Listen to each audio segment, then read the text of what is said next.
Kalimera σας. Ekranda gördüğünüz 5 soruyu şimdi okuyacağım. Okuma parçasına göre cevaplamanızı istiyorum.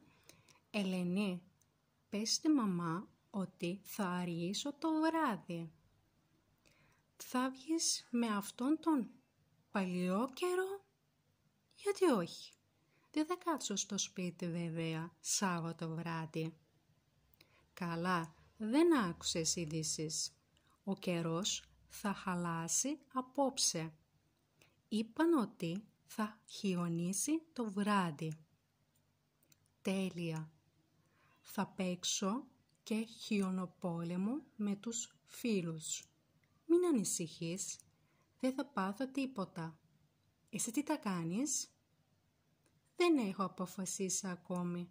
Μάλλον θα μείνω στο σπίτι. Αν φτιάξεις και το κοτόπουλο με πατάτες, θα μείνω και εγώ μέσα. Πα, δεν έχω κέφι για μαΐρεμα. Θα παραγγείλω πίτσα και θα διαβάσω κανένα βιβλίο. Αν ψάξεις στο δωμάτιό μου, θα βρεις πολλά βιβλία. Ευχαριστώ. Καλά να περάσετε. İlk sorumuz, τι θα κάνει η Βάσο το βράδυ?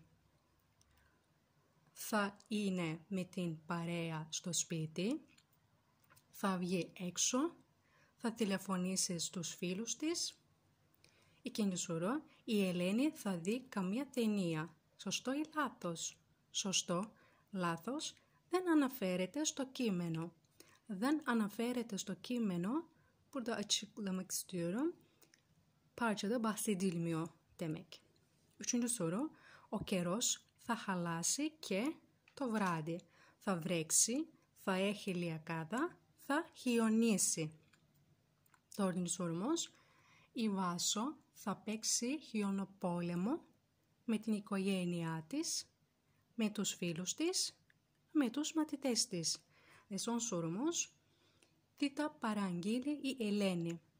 Θα παραγγείλει πίτσα, θα παραγγείλει κοτόπουλο με πατάτες, δεν έχει κέφι για παραγγελία.